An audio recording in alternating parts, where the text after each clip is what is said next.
Hi friends, coming to you with what I hope will be another video of inspiration and encouragement. Over the last week, I've been increasingly mindful of friends who have found it very difficult to remain positive in the season that we're in, and even admitting that they're not sure how much longer they can handle this quarantine. And I certainly understand that. I've had my moments of doubt, I've had my moments of uncertainty, I've had my moments of just feeling generally down over what's going on. And the phrase that keeps coming to my mind and to my heart is a phrase that you've heard me say in some of my other videos. What you focus on is what you make room for. A dear spiritual father of mine, John Paul Jackson, who's no longer with us, he passed away 5 years ago. But before he passed away, he used to say to those of us whom he taught, what you focus on is what you make room for. And if I had $1 for every time I heard it, I'd have a lot of dollars. But for some reason in this season, it's hitting me more than ever how important it is to focus my heart, my brain, my attention, my soul, my spirit on what is important, what is beautiful, what is positive, what is uplifting in order to remain encouraged and hopeful in this season. So I wanted to share, I did a little bit of research prior to doing this video, and I found this article that I will link below in Psychology Today. And there's a psychologist whose name is John T. Cacioppo. Not sure if I'm saying his name right, but he talks in this article about the brain's negativity bias. And he explains that actually when we receive downbeat news, our brain responds with electrical activity much more strongly than it does when it receives positive news. So for whatever reason, our attitudes are more heavily influenced by downbeat news than by positive news. In that same article, there's another psychologist by the name of John Gottman who talks about how within marriage, when negative things happen, it takes way more positive things to outweigh those negative things. And the ratio that he actually found in his research was that it takes 5 positive things to outweigh every 1 negative thing that happens within a marriage in order for that marriage to remain healthy.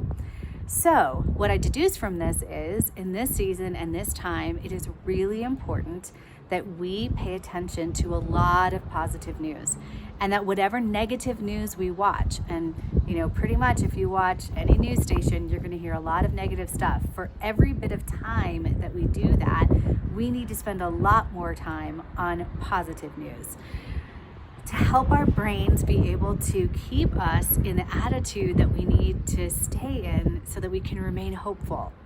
So I'm going to give you some specific things that I would encourage you doing. First thing I want to say is I've worked with an emotional coach by the name of Stephen Keller before, and I worked with him at a time when I was just struggling to really have some hope with things that were going on, and he gave me 3 things that really helped me. He challenged me for 30 days to do 3 things: to write down in my journal 1 thing that happened yesterday that was good, 1 thing that I'm doing well, and 3 things that I'm grateful for. So 1 thing that happened yesterday that was good, 1 thing that I'm doing well, and 3 things that I'm grateful for. Now, of course, he said I wasn't restricted to doing just 1 or just 3. I could do however many I wanted, but to at least discipline myself to do that. And what he encouraged me with was this: when you do that, you actually train your brain to expect the same thing day to day. So 1 positive thing that happened yesterday, you train your brain then to look for the positive thing that happens today. What you're doing well, you train your brain to acknowledge what you're doing well.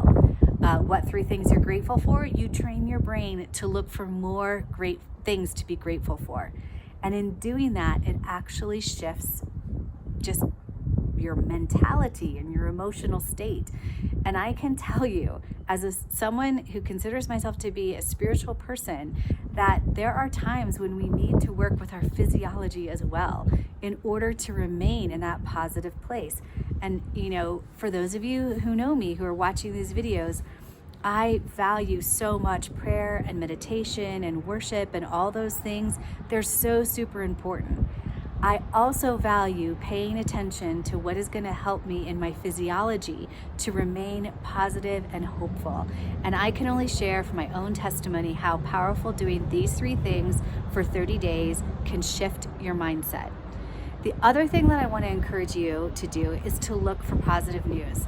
Hopefully you've already found goodnewsnetwork.org. If you haven't, would totally recommend you checking them out. They have wonderful, inspiring, and hopeful stories that they post on that website. I also want to encourage you just to Google positive stories about the coronavirus. I did that just before doing this recording. 1.36 million results came up. Now, of course, I didn't go to all 1.36 million results, but I looked at the first few pages and there were a ton of articles about positive news about this virus.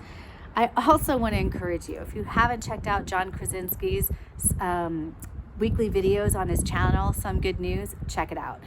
Super fun, he's funny, he's engaging, he's inspiring, he's pulling stories from all around the world, and it's just a way to get your brain happy and more positive than maybe what it's been. Finally, I want to encourage you from one of my favorite books in the Bible called Philippians. And this is from Philippians 4, 6-9. This is the Passion translation of that verse, or of those verses. Don't be pulled in different directions or worried about a thing. Be saturated in prayer throughout each day, offering your faith-filled requests before God with overflowing gratitude. Tell him every detail of your life. Then God's wonderful peace that transcends human understanding will make the answers known to you through Jesus Christ. So keep your thoughts continually fixed on all that is authentic and real, honorable and admirable, beautiful and respectful, pure, holy, merciful, and kind. And fasten your thoughts on every glorious work of God, praising him always. Follow the example of all that we have imparted to you, and the God of peace will be with you in all things. And that is my prayer, that as you focus on what is lovely, what is holy, what is beautiful, what is pure, what is praiseworthy, what is virtuous, that as you focus on those things, peace will return to you. And I pray that you remember this, especially when you find yourself battling negativity. If you're feeling down, I bless you with a discipline it'll take to refocus your heart, refocus your mind on the positive, and may peace return to you in that process.